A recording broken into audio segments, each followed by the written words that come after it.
I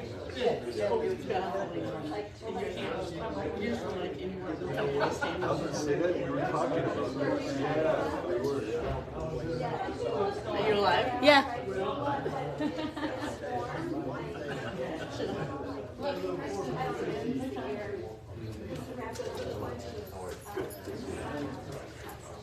Yeah. Hey, how are you? How are you? I'm here. Yeah, exactly. Right there,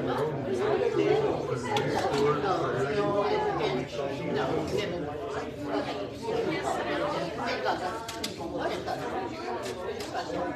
Why you what?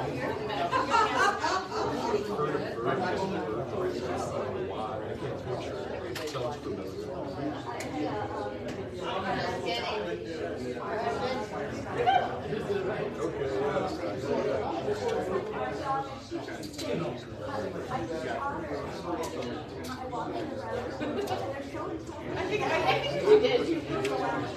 Yeah.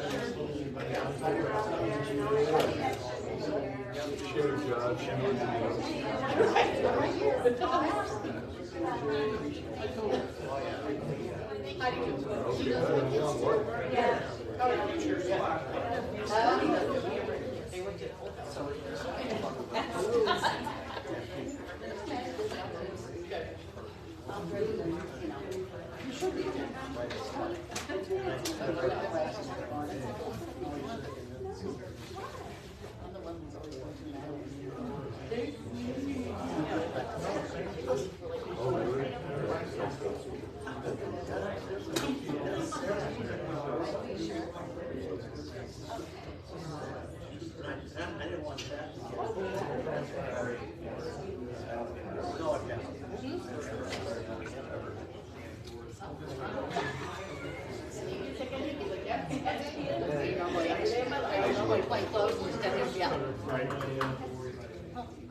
Okay, maybe a little. That's The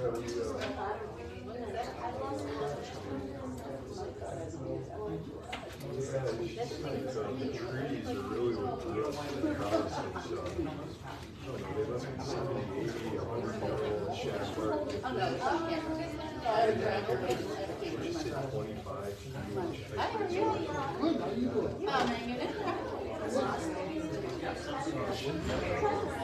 For some fun? What's going on?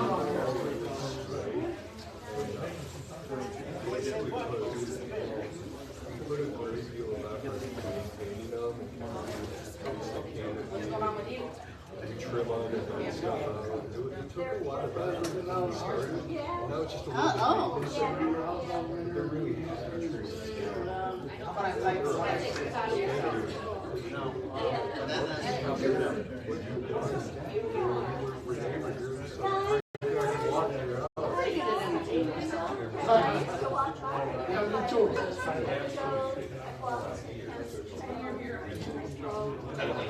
Can you leave right after them? I do. Nice going.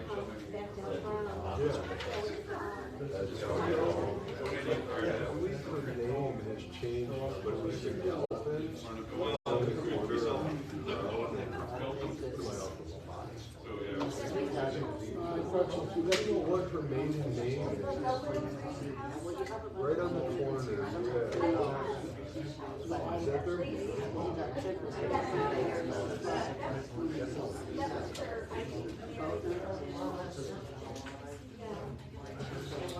Hi. Okay, I'm sorry. I wasn't sure who you knew. I'm very kidding. Are you from the Majestic Fireworks Shop? Or do you just have that on? Okay. Yeah. Yeah. How do I know you?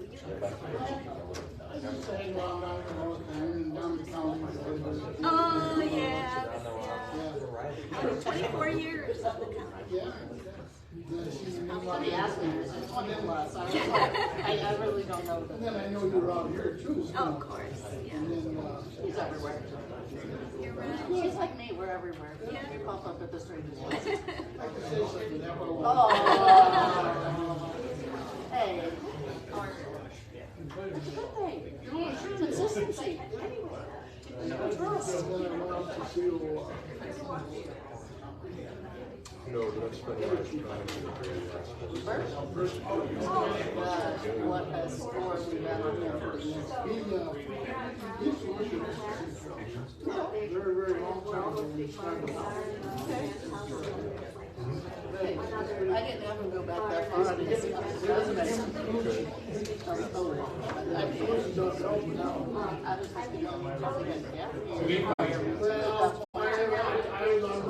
Hello, everyone. Good evening. I'm going to call the meeting of the Village of Campton Hills Corporate Authorities to order for March 7th, 2023 at 7 p.m. I'll ask the clerk to call the roll. Trustee Capel? Present. Trustee George? Present. Trustee McKelvey? Here. Trustee Millette? Present. Trustee Muncy? Here. Trustee White Eagle? Aye. Village President Tiro? Here. Thank you. Everyone would join me for the Pledge of Allegiance. I pledge allegiance to the flag of the United States of America and to the republic for which it stands, one nation, under God, indivisible, with liberty and justice for all. Thank you, everyone, for coming tonight. It's good to see you. We're going to move on to Agenda 3, which is Police Awards. Chief, if you would. Thank you. Thank you for the opportunity to recognize my officers. Once a year, I try to window down all of the good things my department does and recognize one or two officers for something they've done throughout the year that stands out. And, you know, as you all know, I talk about them a lot. There's a lot that our guys do every day. And we're very fortunate that we have the diverse officers that we do. Two of them are being recognized today, along with the Elburn Countryside Fire Department, who we recognized this afternoon at their board meeting. On September 11th of last year, we got a call of a disorientated subject walking down Town Hall Road. Thank you. Walking down Town Hall Road, he was an elderly gentleman, ended up being an 85-year-old man who has a brain injury. And the fire chief from Elburn, assistant fire chief from Elburn, noticed him walking, stopped and talked with him. And through an investigation and calling our officers on scene, we found out that he was in pretty bad shape mentally and also amongst his body. Throughout doing a bigger interview and talking with the family, we noticed that they lived in a very nice house, but this house had a very horrible stench that you could smell hundreds of feet away. Moving forward, we ended up finding out that they had over 40-some animals in that house that never left the house. The gentleman was covered in feces from head to foot. In speaking with the family, when they finally came to the door, there are two elderly daughters in their late 40s or 50s on oxygen 100% of the time. They have a son who's in his 40s, late 40s, early 50s. All of them were covered in feces. Just their skin was black. We talked to the wife who lives in the house as well. She was 81 or 82. Same situation. They just didn't seem like they were right. Our officers on scene had a very difficult time speaking with the family because the stench from inside the house was so strong. When they finally made entry, there was at least 6 to 8 inches of matted down feces throughout the entire house. The animals never left the house. In fact, while our officers were there, the animals were extricating on the floor in front of them without being worried who was there or anything else. It was evidence that it was a hoarding house, and it was evident they just weren't in the right mind. So Commander Ziegler and Officer Bertolotti, I always say it wrong, were the officers on scene, and they took it upon themselves for the safety of the people as well as the animals to make entry and get emergency ambulance situation there to get the people out of the house. Took a lot of talking, they didn't want to leave, and get them to a hospital.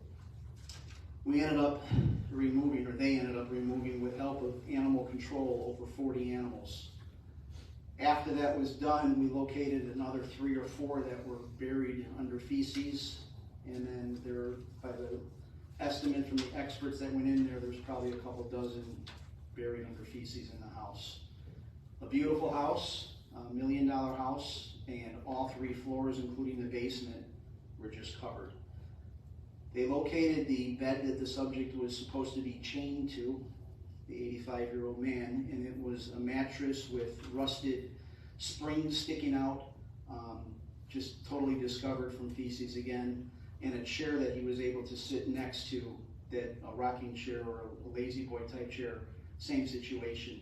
The pictures themselves are nauseating. These officers took it upon themselves with the firemen to go into that house to clean it out and get people out of there to get them to safety. We located 2 companies that are experts in cleaning things like this, and both of them refused to touch the house. That's how bad it was.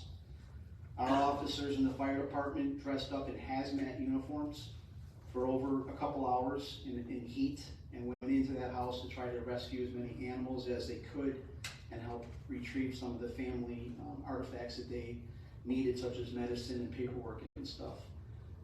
Because of the work of those 2 officers, we got them into the court systems, and the court systems are now taking guardianship of all 5 members of the family to try to get them some help and make sure that they survive. We also are working with them with the village through our adjudication court, mainly to get them help and to keep the animals safe. We're working with them. They have a company now that's coming in and cleaning the house as much as they can, and then they're getting ready to sell it, and the family's going to relocate somewhere and start over. I'm embarrassed to say, and I bring it up because it's important, that sometimes we make mistakes. Going through the reports, I located a report from January 2nd of 2010, and we were at the house for the same reason. An officer got a call from a neighbor because of the smell in the area. We went to the house, they wouldn't let us in, but we noticed a person covered in dirt and mud, and the stench was coming out, and you could tell there was a lot of animals. So, unfortunately, it ended there. And then these officers got involved and did the job the way it's supposed to be done. And thanks to them, there's little things that you do sometimes that you don't know the effect you're making, but according to the medical experts, these people could have died. And it was that bad, and it was a dangerous situation for them personally to go into, and I think they went over and above what they're supposed to do as police officers, as well as the fire department. So at this time, I'd like to recognize both Commander Michael Ziegler and Officer Anthony Bertolotti. Bertolotti? Bertolotti. Thank you. So I have 2 things. I have a quick certificate, and it reads, Certificate of Merit. May it be known that this certificate is presented to Commander Michael Ziegler and Officer Anthony Bertolotti in recognition of dedication of duty. For your dedication, commitment, and ethics, your outstanding contribution to the Village of Campton Hills and the Village of Campton Hills Police Department is truly valued. So thank you.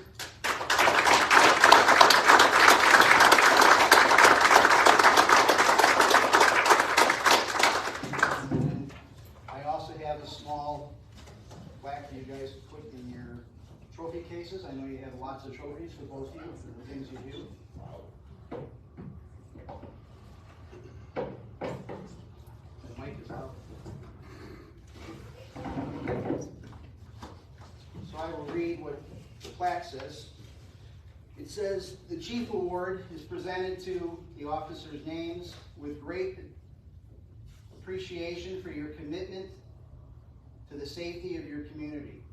Thanks for going above and beyond serving the citizens of Camden Hills.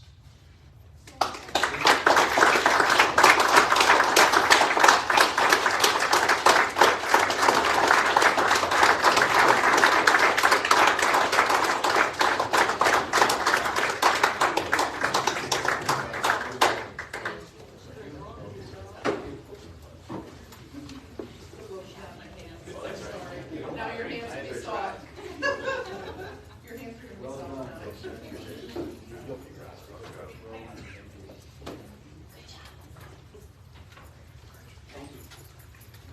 I see we've got a 3C on here. Hanson's not available.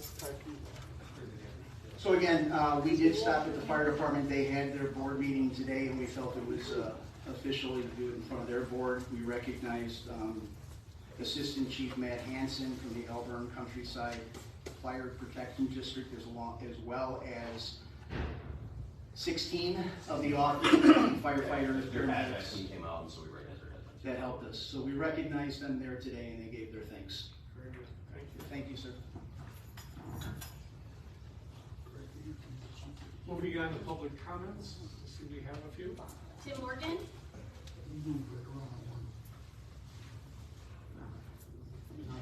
Great job, Chief, what you put together for the community. I'd like to thank you personally for everything that you do. A couple things. I hope this evening we can finally put away my neighbor's situation with their sound barrier that they've been requesting for months. And then the other night when we had an event here, something came up about a parking lot. And when it came out to the media, it came out that it was one business. I don't know if anyone from the village board or even the employees have reached out to any of the other businesses in this particular area, but I have. And several of the businesses are being affected by not being able to use that front parking lot. So I request, if you have not walked around and talked to your neighbors, that you do. As a business person, I talk to other businesses all the time. And I was amazed at how many businesses here are afraid to approach you to be able to resolve the situation. It's not just one place over there, as was discussed the other night. It's many businesses in this area. And I frequent a few of them, and I was pretty amazed how they're afraid to be able to talk to this village. I hope we can solve that. Holly Barron?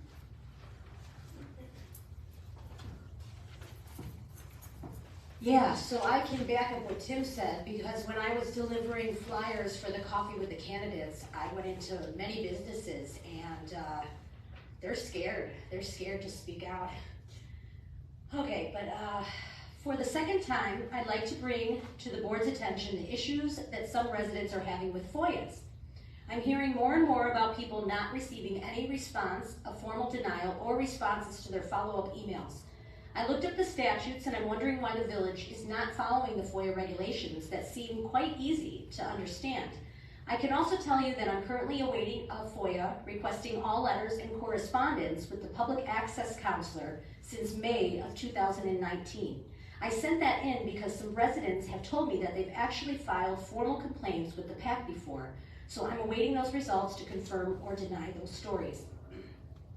I've also been attempting to do more research on our village website and have found the record keeping to be extremely subpar and difficult to navigate. There are so many missing minutes. That's what I'm about to show you. Here is just a list of those missing minutes.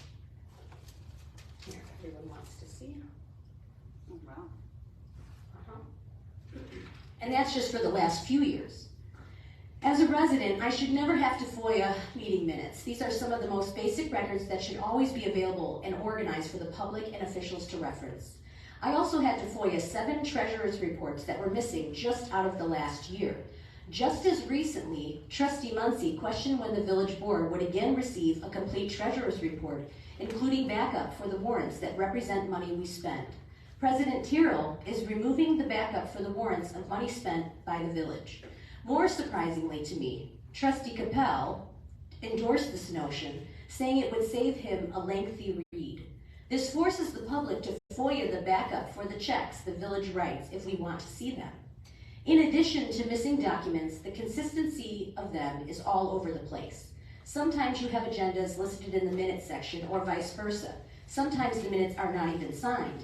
Very often a packet will say attached, but there is very rarely attachments. This becomes frustrating when trying to fact check things. After I get all the minutes and agendas sorted out, I will then be tackling the warrant lists. In some years, there are only 5 warrants for the entire year available. To do any research, I have to then go reference the agenda packets, and some of those are missing too. In the warrant lists that actually exist, some are scanned sideways and the totals are cut off, basically rendering them useless. Recently, President Tyrrell said that streamlining of records to serve the public is nearly complete. As a frequent visitor to our site for the last 2 years, I have not seen this happening. I'm hoping that they really are going to be streamlined like he said. I'm anxiously awaiting it so that I don't have to FOIA basic things anymore. It has also come to my attention that our clerk has resigned. Due to the fact that Tracy Johnson will be our clerk soon, it just seems like a no-brainer that you should appoint her to the position 8 weeks early. Kristen LeBlanc.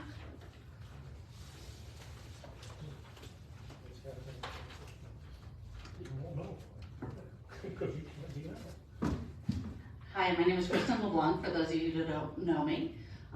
Thank you very much for giving me the opportunity to speak. Fortunately, I've been able to watch previous meetings online, thanks to Holly doing the videoing. In one of them, which I was not present, my name was brought up. I just wanted to first address that with the public, since we are now on with probably close to 1.5, probably 1,500 viewers is what viewed the last meeting. So we are getting out there, we are quite aware, and they are listening to the conversations, they are slowing them down. One of them that came up, I did a FOIA on. I had McKelvey, I'm sorry if I pronounced your name incorrectly. He made a statement in the last meeting, and he had stated that he had been contacted by 38 people via email regarding the video that had hit on social media. So, me, familiar with the FOIA, I went ahead and admitted FOIA through. I got a FOIA response back today after my email, and they told me that the information was not in control of the village. So I wanted everybody here to hear that I asked for a simple 38, actually not 38, I said from this time to this time, I asked for the emails that came in to Mr. McKelvey regarding what's happening in Fox Mill, or not Fox Mill, I'm sorry, I apologize, take that back. What's happening in Campton Hills regarding after that meeting.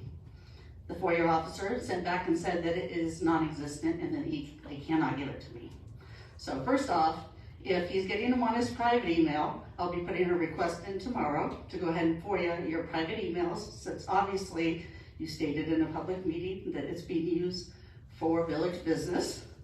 And I'd like to confirm, and I'd like to also know if we have had proper FOIA training for those that are responding, because I'm familiar with the FOIA, and I'm finding that they're not following the rules that are basically in the basic training. So anybody can take basic training online.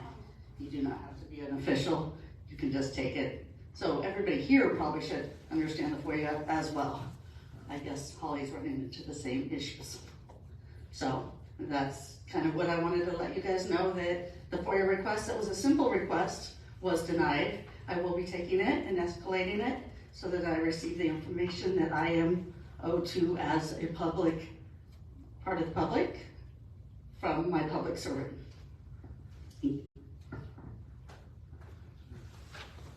Charlie Griffey.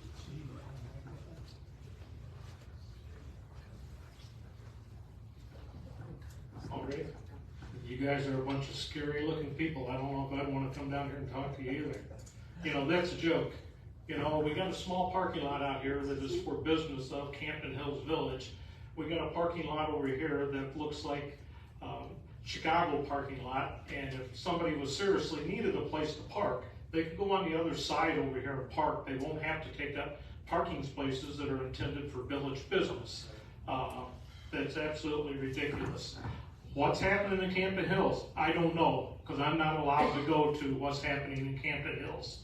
So I only get like half the story. Evidently, what's happening in Campton Hills doesn't like what people say that are positive to this committee.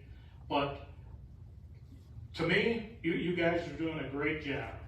You know, you talk through stuff, you rationalize it, you give in, you help some people, and then it turns around now, we're talking about, since the livestock and chickens and all that business, now we're gonna come up just to do more to try to mud the water for our committee. I hope each and every one of you are reelected. I don't see a lot of candidates that are running against you guys. I haven't heard from any of them. I shouldn't have to go to a bar to talk to them. But anyhow, good luck, and I hope you, and thanks to you. Nancy Smith.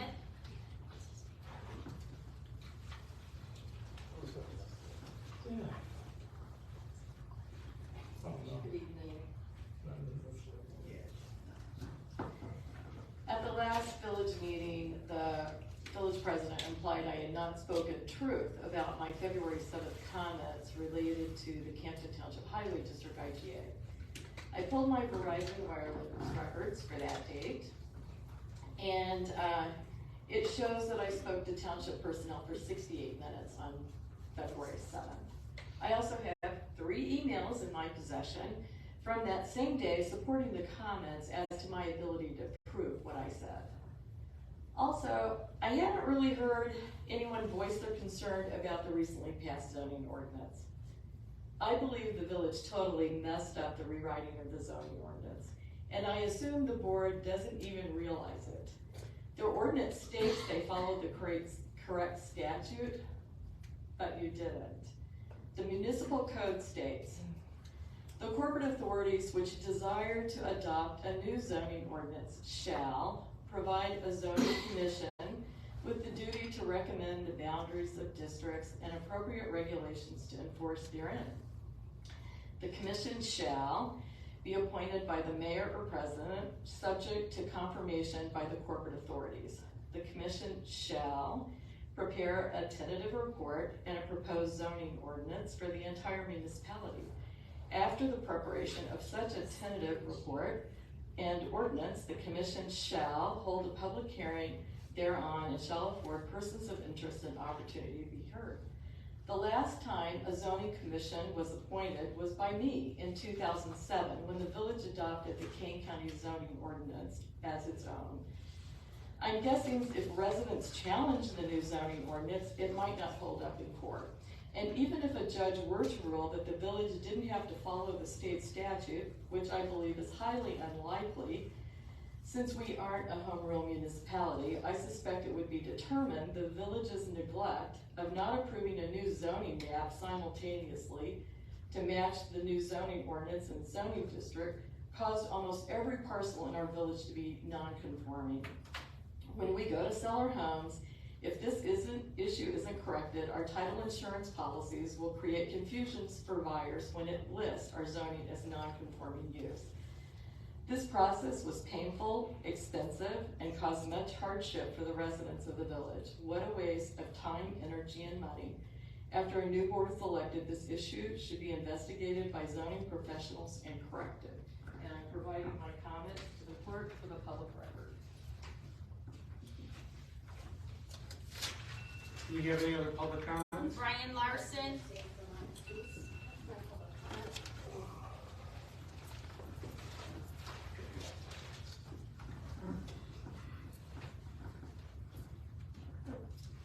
I just like to say how disappointed I am.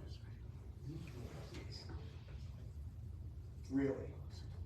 You take on a lawsuit, not any of you try to reach out and find the facts. And it's disturbing because the last trustees, 3 of them, at separate occasions took me out, sat me down for coffee, and I showed them everything that I had. All 3 of them contacted me back and vowed that they would not pursue legal action. And we had an agreement on that. And in 2016, an olive branch supposedly was reached out from this board telling me that everything was going to be just fine. Go get a stormwater permit. It'll cost you $3,500, and it won't cost any more than $1,500 to try it. And I have the emails and records to go on. So I ask you to reach out to me. Spend 30 minutes with me. Hear my side. Because you guys are dumping hundreds of thousands of dollars on suing. Not 10, not 20, not 30, hundreds. And we're not even in trial yet. And I'm thankful for the trial because it's all going to come out. And unfortunately, the black eye that's going to be left on this committee, it's all going to reflect on all of you guys. Here in my hand is my stormwater permit. The stormwater permit was supposed to cost $3,500. I spent $25,000 on it. 3 separate engineer firms have confirmed all the data on it. But it's come to light now that somebody here at the village instructed Trotter not to approve this at all costs. Do not approve his permit. You're spending hundreds and hundreds of thousands of dollars. And we're not even at trial, and you haven't even had my counterclaim. I feel bad, because I kept my mouth shut, and I'm not going to anymore. Also, back when COVID hit, I reached out to Wendy, why do you go about doing a light show for COVID? She thought it was a great idea. Go ahead and do it. I said, Wendy, talk to board members, there's some bad blood there, get other people's opinions on it. She said, no problem, I'll get back to you. And you didn't get back to me, which is fine, because Mr. Tyrell did 30 minutes later to let me know that he had already talked to all of you on the board. And all of you were in agreement, saying absolutely under no circumstances was I to run a COVID show. Exact words from you. In fact, we yelled at you. You scolded me like I was your son. You're not my son, I'm not afraid of you.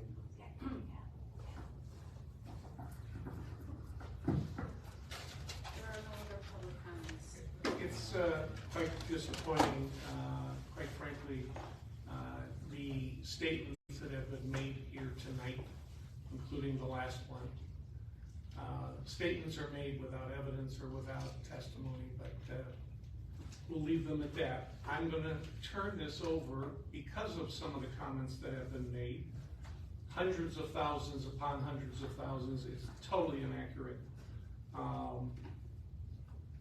There are some legal questions that need to be addressed here, please. Just 2 quick things, Mr. President. One is, obviously, this board will not be addressing the last comment because it involves ongoing litigation. So we're just going to say that first off. But secondly, as far as the zoning code goes and the adoption of the zoning ordinance, the section cited by the commenter is the incorrect section of the municipal code when it comes to passing an amendment to a zoning ordinance. What was referred to was an initial zoning ordinance, not an amendment to a zoning ordinance. All the proper procedures were followed. So this would be now, last week, we had the third or fourth occasion of the presenter coming through with half-baked, twisted information. We now have a 4th or 5th occasion. The statement was made about appointing the zoning board. Our zoning board is renewed per the original declarations of committees at 5-year terms. Everyone is current and they're all, it's not the same board. So when those come up, new people are appointed or they're renewed. All those processes are followed per the zoning code. The zoning commission, which is initially formed and would have been initially formed when the village was created, would have been tasked with creating its own zoning ordinance. Instead, it just adopted the county zoning ordinance, which then created the problems that needed to be amended by this board. So once again, we have inaccurate information being disseminated here in a public forum. That's sad. All right, no other comments. I close the public comment section. We'll move on to the consent agenda. Again, the consent agenda is an omnibus vote. There can be no discussion. It can be done as a whole. We've got 5 on the consent, where any trustee may remove an item if they wish, and it will be discussed and voted later. Do we have anyone that wishes to remove an item? I would like to remove item 5A, the minutes of January 24th. Okay, we have 5A off the table at this time. I would like to remove agenda item 5B, the minutes from February 21st. Okay, do we have any others? So left on the consent agenda is 5C. Do we have a motion, please? So moved. Trustee Whittle? Second. Trustee McKelvey? All right, well, clerk call the roll. Trustee White Eagle. Aye. Trustee McKelvey. Aye. Trustee Capel. Aye. Trustee George. Aye. Trustee Millette. Aye. Trustee Muncy. Aye. Motion carries, thank you. We're going to back to 5A and Trustee Capel. I offer a correction to an insert into the minutes that cited an original document from the Boulder County, Colorado Zoning Commission. And there was some concern that the language that was used was historically grounded and should be modernized. So I have a rewrite of that language that removes the phrases that needed to be updated according to English usage of the day. And I can read that if you'd like. I gave a written copy. You can. I think what you're referring to is the pronouns are now neutral, Right. Gender neutral. Correct. It's the same language except all the pronouns have been made gender neutral. Any discussion on that? Just to clarify, I think I had heard it in the past where it seemed as some people thought maybe this was to be added or included in the zoning ordinance. This is just to be included in the minutes. So that's how we're talking about it. That's whether or correct. not this is included in this form with the gender neutral pronouns, just as in pronouns in the minutes. Yeah, it is not part of the zoning code. Any other comments, questions? Hearing none, I'll ask the clerk to call the roll with the amendment. Do we have a motion? Yes, I'm sorry. Well, you made a motion the first time. Let's keep it. What's that? You didn't actually say I moved. No, there was no motion. It was I'll move to approve the minutes with the Oh, I'm sorry. insertion of the corrected language. You're correct. Thank Second. you. Trustee Muncy? Any other discussion? Clerk call the roll. Trustee Capel. Aye. Trustee Muncy. Aye. Trustee George. Aye. Trustee McKelvey. Aye. Trustee Millette. Aye. Trustee White Eagle. Aye. Motion carries. We have 5B. I had some, just some clerical or corrections, clerical errors on there. So on page 2 and page 3 are the minutes from February 21st. This is a minor error, but just added to the list. It says village board agenda at the top of the page, not village board minutes. Again, minor issue. Which page are we on here? In the pack, well, we're on 2 and 3 of the minutes of February 21st. Do you need a packet page number? Okay, so that's page 12 and 13 of the PDF. 6A, the motion for the sound barrier states it has been delayed. We did have a discussion about modifying so that we could approve it. Section 5, number 2 of the ordinance, changing from 20 to 35 feet. We did have a discussion. I don't know that we actually had a motion on that, but that was something that would allow us to pass the ordinance as it is shown. So that discussion is not really included in here, and I kind of wish the ordinance would have been changed, but maybe that's something we can talk about when we get to that item on tonight's agenda. The last item was number 9, additional information items. It says none. Again, it's a point of clarification, not a big deal, but I had asked that an update from HR Green on design engineering services be added to the discussion items for all future board meetings until that is completed. I see it on tonight's agenda, I think, is 7A, which is good. It wasn't in the minutes. I just wanted to clarify that. I'd like to see that in every meeting until we get to where that's done. Okay. Any other comments, corrections? Nope. You want to make a motion? I move to approve the February 21st, 2023 minutes with the three additions or corrections that I pointed out. Second. Okay. Mr. McKelvey is the second. Any other comments, questions? Clerk call the roll. Trustee Muncy. Aye. Trustee McKelvey. Aye. Trustee Capel. Aye. Trustee George. I abstain. Trustee Millette. Aye. Trustee White Eagle. Aye. Motion carries. Moving on to item 6, action items. 6A, motion to approve ordinance O23-04, an ordinance approving a variance for the privacy fence in the front corner of corner yard of 6M347 Clydesdale Court, Campton Hills, Illinois. Do we have a motion? I so move. Second, Trustee Muncy. Okay, Trustee Muncy is second. Mr. Millette, Millette first. Any conversation, comments?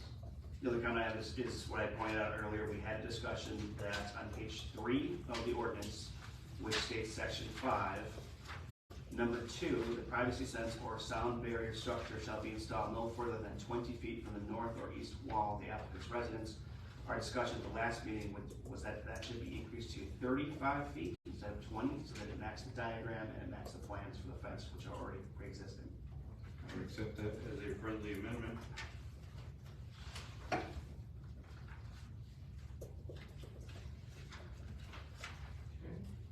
The original application went into 25, and that was, the application went into 20, I'm sorry, and there was verbal discussion, so it should be at this point in time, since the application was not formally resubmitted with that additional setback, it would be amended at this point in time. Okay. May I just clarify, so for the amendment, it'd be to section 5, paragraph 2, correct? Just that one would be changing from 20 to 35 feet? Based on the diagram that we provided, which is page 33 of the packet, showing 35 feet on that east, if you will, side of the residence, yes, it would be, section 5, number 2, that would need to be changed.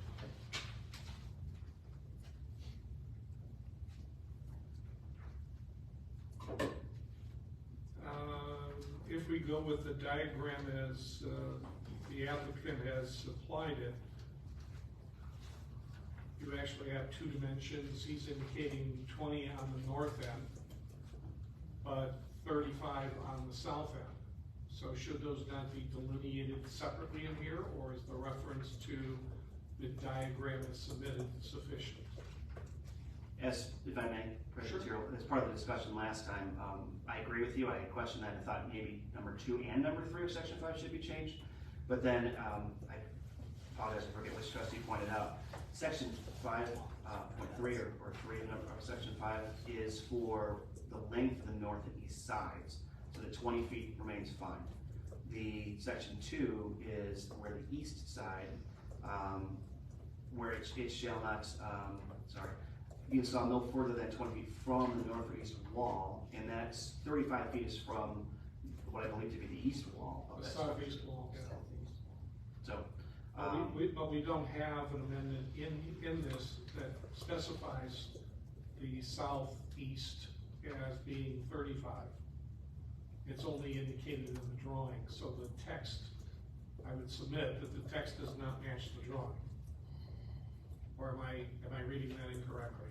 As the amendment would be, then it could be 35 all the way around. It's 35 in this drawing just to get past that one piece of landscaping, and then he says he'll do 30 and then 20 and 20. But the way that it's written, you could do 35 around the entire thing then. you could do 35 on the north or east wall, not around the entire thing. I mean, around wherever the wall is, yes, that's what I mean. So once again, I would ask the question from what the petitioner has submitted with his drawing is inconsistent potentially with the text. I don't think it is. I mean, I'm sorry I want to put this to bed tonight, and I think it can be. Number 3 says clearly that cannot exceed the length of the north side. So that's the 20 foot that's already on there. It can't go further than 20 feet past the north side of that. And then we could say 35 feet from the north or east wall. If you're telling me that that wall does not actually face east, the one that has It says 35 foot, 35, if it's southeast, if it's south-southeast, or east-southeast, I don't know. But if we needed to put in 35 feet from that east wall and 20 feet from the north wall, that would be an easy amendment we could do right now. It should be crystal clear given the, the conversations and the changes that were originally identified and then verbally communicated. So do we have a recommendation so that we get this accurate? Do we have a clarification for what direction that wall actually faces? Yeah, I think we would indicate that would be east. I think we could come to that conclusion. I would specify the southeast section, because it's a wraparound and we want to differentiate. We don't want to get in a trap where it's 35 on the entire east boundary. So I would say, as it is, the northeast section is 20 feet away. The southeast section, to accommodate existing landscaping, can be allowed up to 35 feet and make that text conforming with the diagram. I think the intention is to avoid confusion between what the map shows and the text. So, Mr. Muncy, I presume, who's made the motion here? Mr. Millett, you may want to add some clarity to section 5. Working on it. Sorry, point clear. Your motion was to Withdraw my motion. Okay. We don't have a motion to amend, correct? No, I moved, but I'm going to withdraw it and try again. All right, on the manner of Proposed to agree to withdraw. I agree with the withdrawal motion. With regard to proposed ordinance O-23-04, section 5, subsection 2, I would move for approval of said ordinance with the following modification. I would insert, I would strike the occurrence of the number 20 and insert the number 35. And I would strike the word or after the word north and before the word east. I'm sorry, which number are you on? 5 what? 5-2. 5-2. So strike 20, make it 35. Strike the word or between north or east. And insert the words 20. Insert the words nor 20 feet from. Yeah, that's it. Insert, so it would then read, shall be installed no further than 35 feet from north, nor 20 feet east of, or 20 feet from east wall, and the rest remain the same. That's my motion. Is that not reversed? Is it? Yeah. My bad. All right, let me try again. Oh, yeah, that is. Yeah, that is north. Yeah, that is north. You're right. Okay.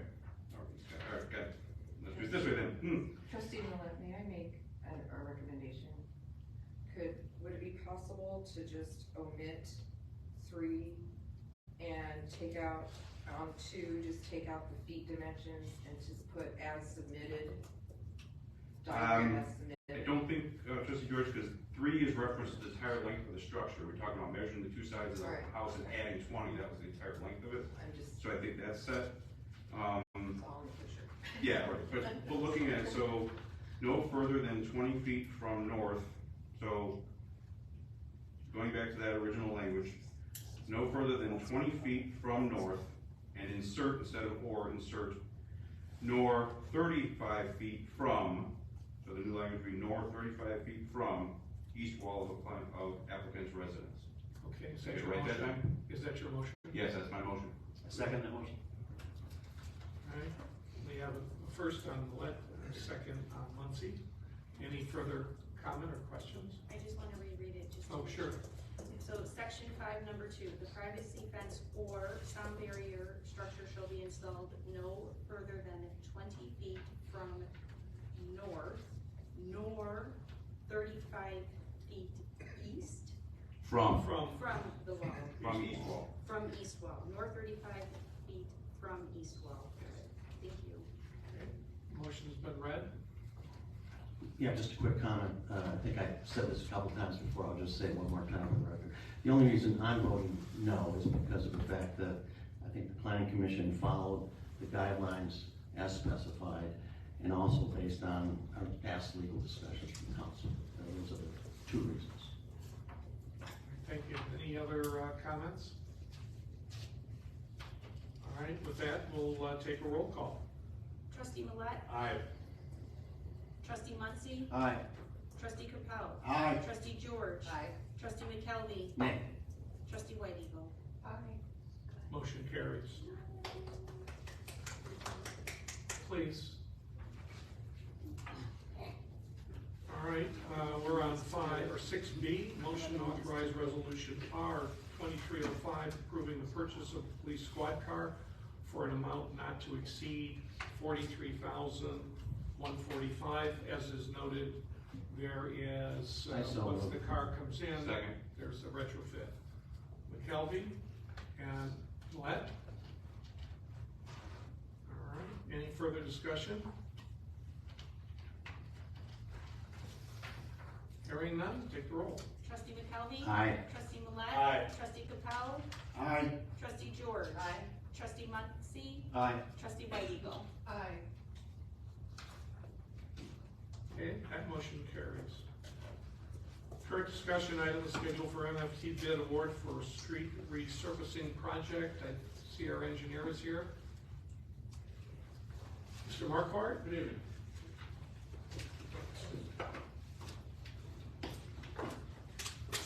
So you're looking for an update on the status of the current MFT project. We did receive review comments back from IDOT earlier this evening. They're fairly minor in nature. We are looking at advertising for bidding potentially next week with a bid date not yet set, but very likely the first week of April.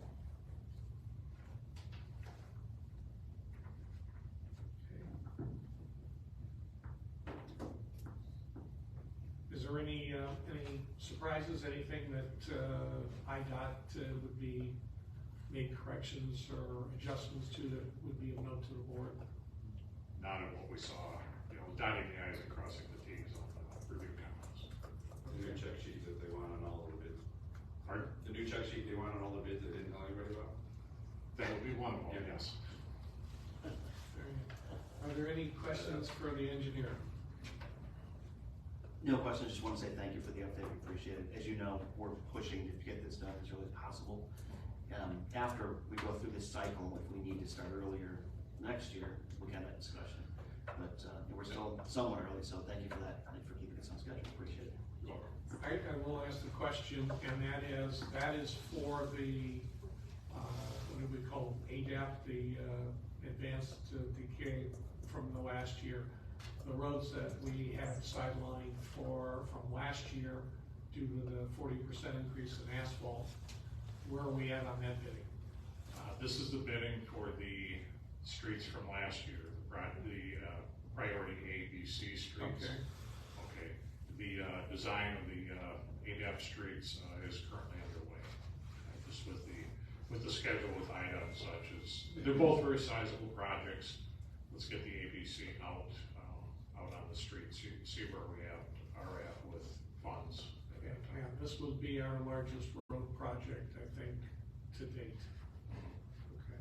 Thank you for the updates. Item 7B, contract for janitorial services.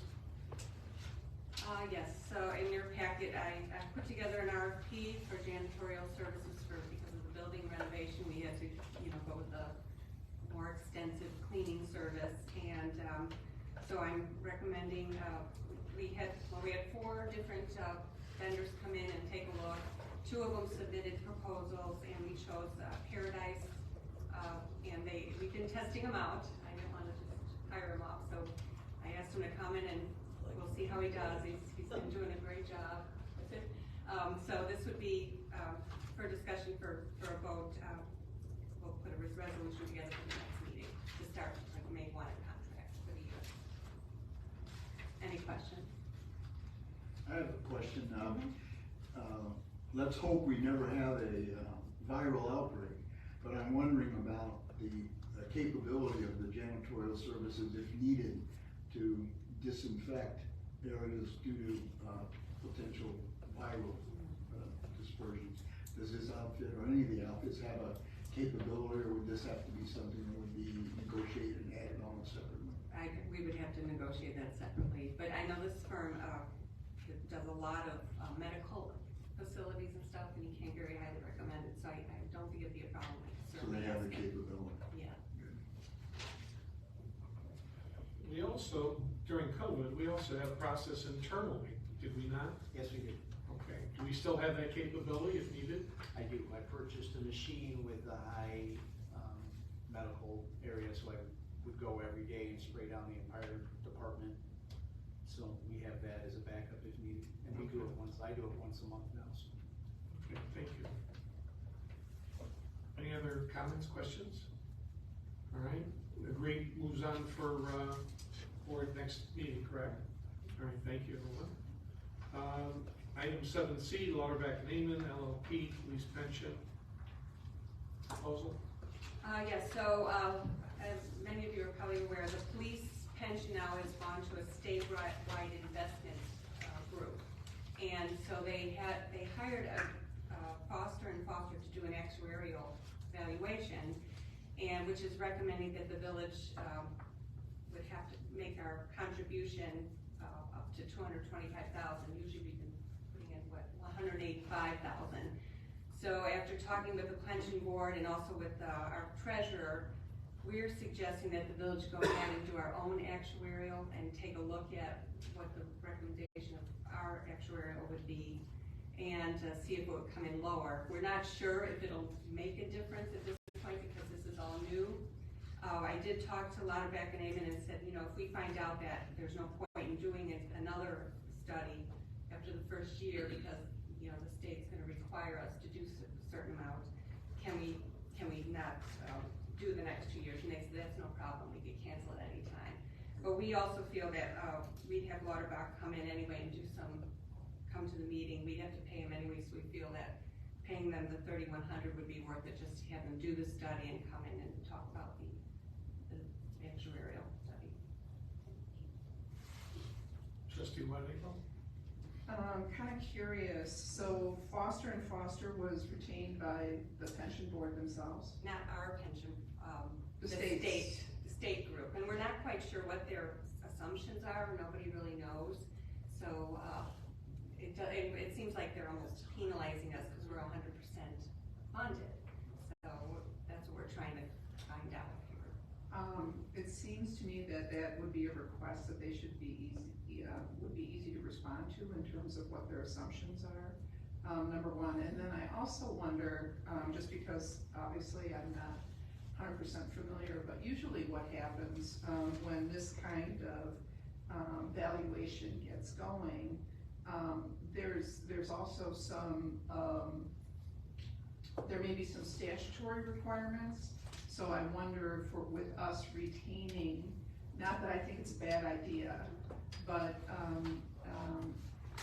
it seems like there's always hooks when you start, because basically we have to defer to the state now, correct? My understanding is so far it's not really a requirement that we put this amount in, but this is what they're saying we're supposed to. So we just want to get a handle on what another auditor would say, I guess as well. Okay. Yeah, there's more comment and for the public as well.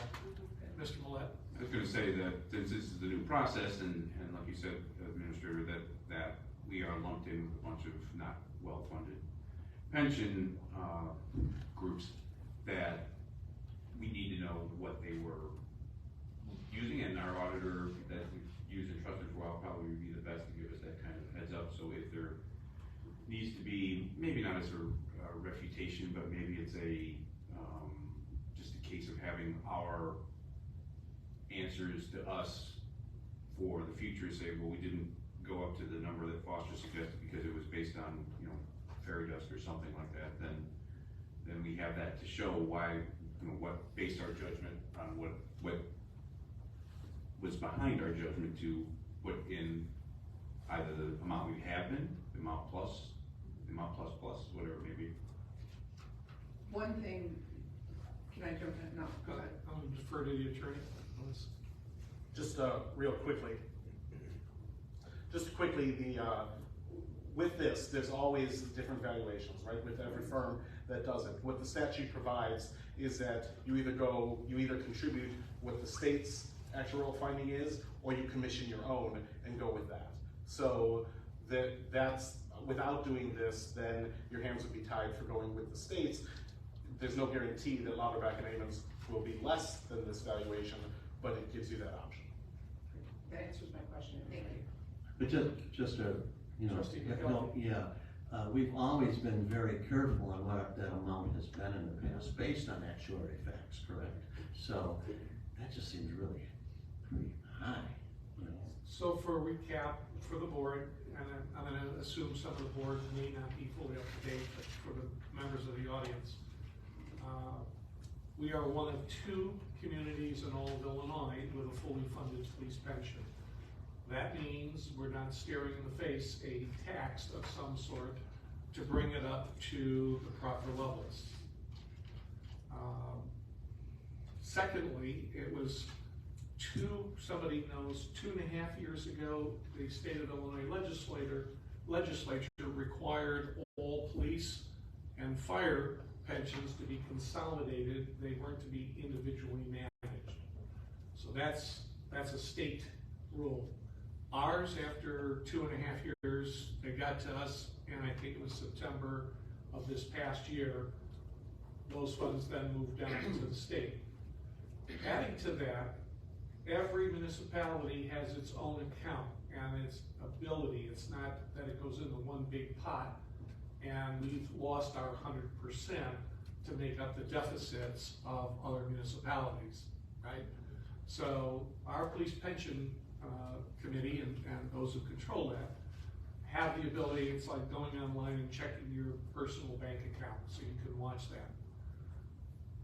3-4 years ago, we were overfunded. We were at 127% of funding. We were the most overfunded police pension in the state of Illinois. The 3 years ago, this board opted, after consulting with our financial people, to backtrack that, but always maintain something that was above 100%. The last filing I've seen is we were at 107.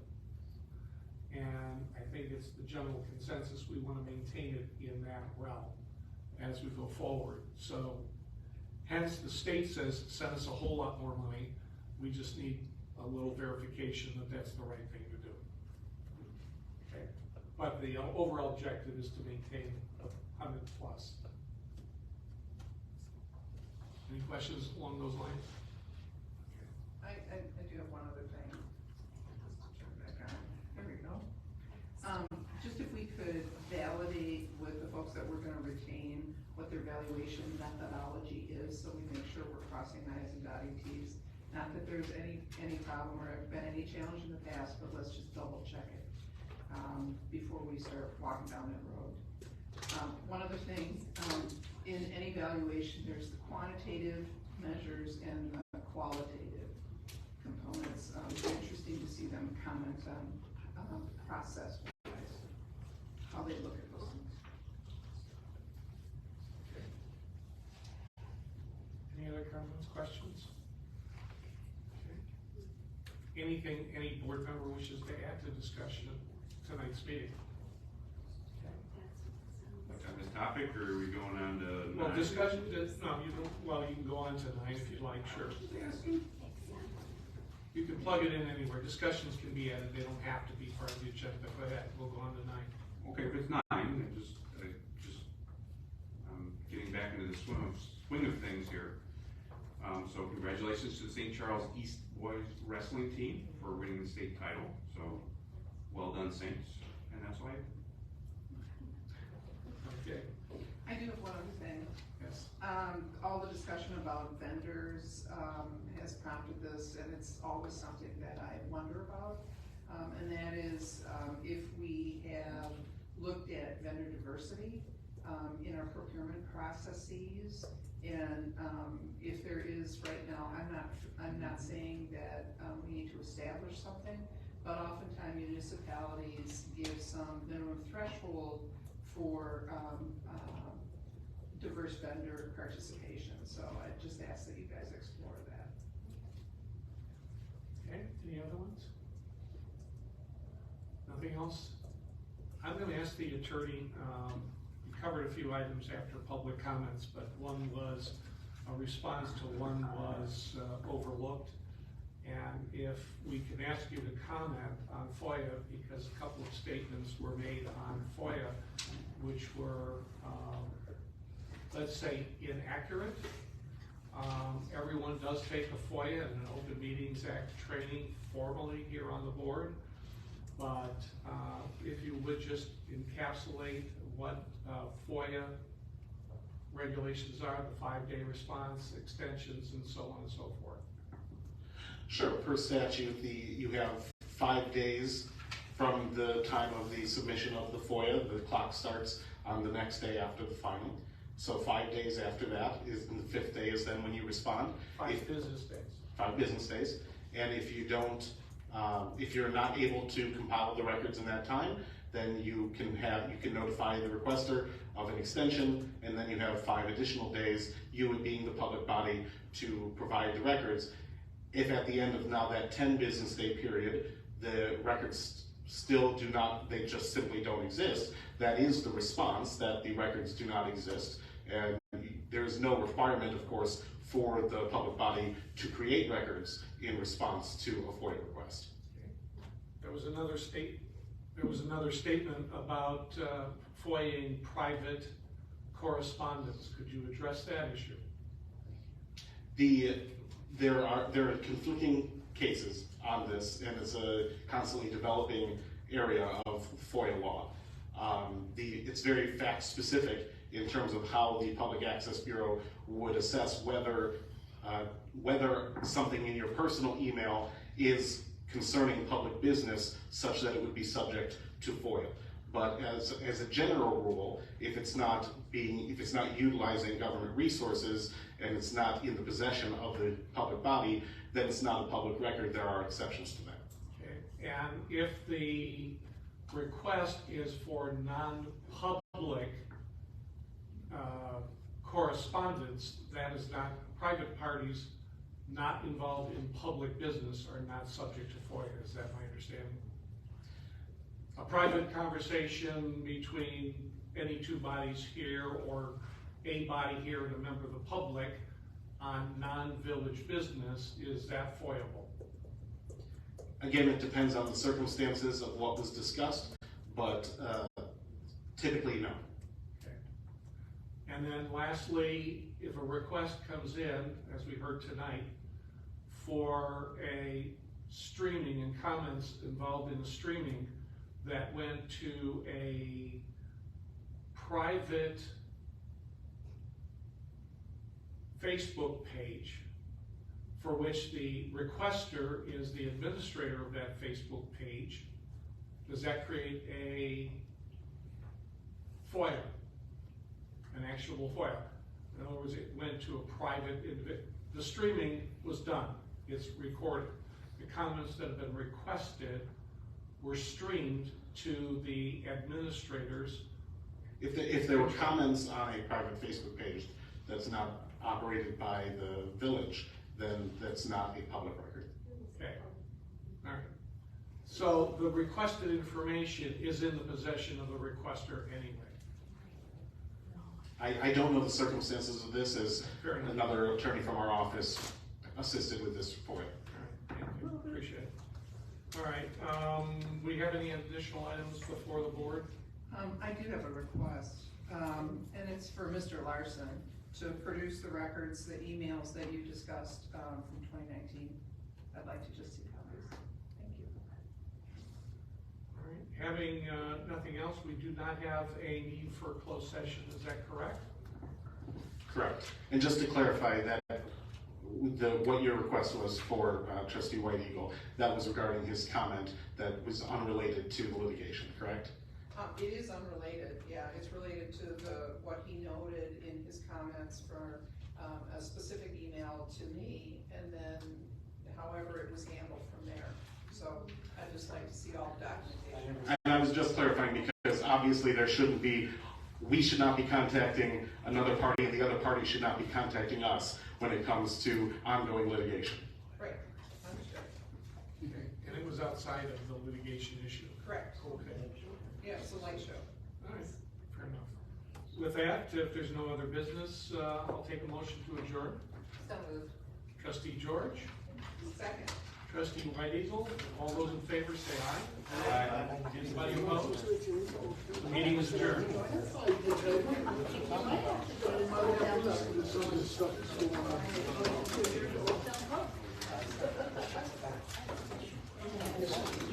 That's where all the business is stuck then. Yeah. Couple drinks.